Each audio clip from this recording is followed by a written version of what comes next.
میرے ایک ڈاکٹر دوست ہیں، انہوں نے مجھے کہا کہ یہ ویڈیو پلیز لوگوں تک پہنچائیں، اس پہ بات کریں کیونکہ لوگوں کو شاید سمجھ نہیں آ رہا اور ہمارے پاس بہت سارے کیسز رپورٹ ہو رہے ہیں۔ خطرے کی گھنٹی جو ہے وہ بج گئی ہے جناب۔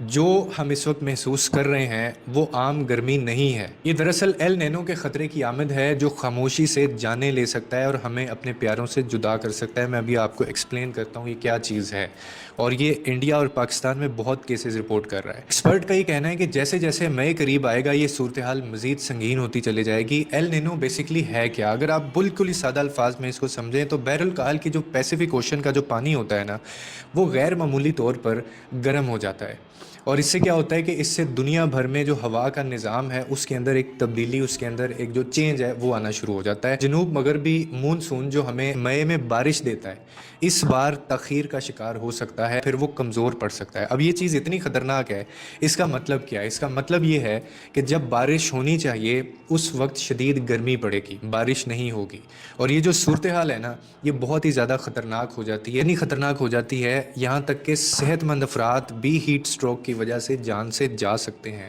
اور یہ سب سے زیادہ خطرناک اس لیے کہ آپ کھڑے کھڑے گر جائیں گے، آپ کو پتہ ہی نہیں چلے گا، اور اس کی علامات بھی اسی وقت ظاہر ہوتی ہیں جب ٹائم کم ہوتا ہے۔ اسی لیے اپنی حفاظت کے لیے فوری آپ کو یہ اقدامات کرنے ہیں۔ خدا کے لیے پیاس لگنے کا انتظار مت کریں ایسی گرمی میں، یہ بہت خطرناک ہے۔ پیاس جو ہوتا ہے نا وہ اس بات کی علامت ہوتی ہے کہ آپ کا جسم پہلے ہی پانی مانگ رہا ہے، وہ ڈی ہائیڈریشن کا شکار ہو چکا ہے، اور اس کے بعد آپ جب مزید پانی نہیں پیتے تو آپ اس کا شکار ہو سکتے ہیں۔ ہر گھنٹے پانی پئیں، بچوں اور بزرگوں کو خدا کے لیے باہر نہ جانے دیں، ان کو اندر گھروں کے اندر رکھیں، ہمیشہ اپنے پاس پانی کی بوٹل رکھیں۔ اس کا سب سے خطرناک جو وقت ہوتا ہے نا وہ ہوتا ہے کہ آپ صبح 11 بجے سے دوپہر 3 بجے تک، چاہے آفس میں ہیں چاہے آپ کہیں بھی ہیں، آپ باہر مت نکلیں، کیونکہ اس وقت سورج کی جو شعائیں ہیں وہ براہ راست جسم پر پڑتی ہیں، اور اگر ممکن ہو تو گھر کے اندر رہیں، باہر اگر بہت ضروری کام نہیں ہے تو مت نکلیں۔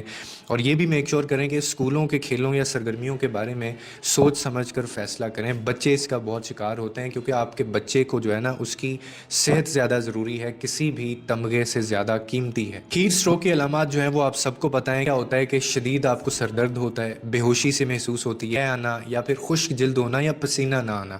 اگر یہ علامات آپ کو ظاہر ہو رہی ہیں یا آپ کسی کو یہ علامات ظاہر ہوتا دیکھ رہے ہیں تو مریض کو سایہ دار جگہ پر لے کر جائیں، فوراً پانی پھینکیں یا اس کو پانی پلائیں، گیلے کپڑوں سے جسم ٹھنڈا کریں اس کا، یا پھر فوراً اس کو ہاسپٹل لے کر جائیں۔ اور آخر میں یہی کہ یہ معلومات پڑھ کر خاموش نہ رہیں، کیونکہ زیادہ سے زیادہ لوگوں کو پتہ چلے گا تو نہ جانے آپ کتنی جانیں بچا سکتے ہیں۔ اسے اپنے خاندان، دوستوں اور ہر اس کمیونٹی میں شیئر کریں کہ ہم سب کو آنے والے جو ایل نینو سچویشن بننے جا رہی ہے اس سے ہمیں پتہ ہو، اور یاد رکھیں ہم صرف اس صورت میں اس خطرے سے بچ سکتے ہیں جب ہم خود کو محفوظ رکھیں۔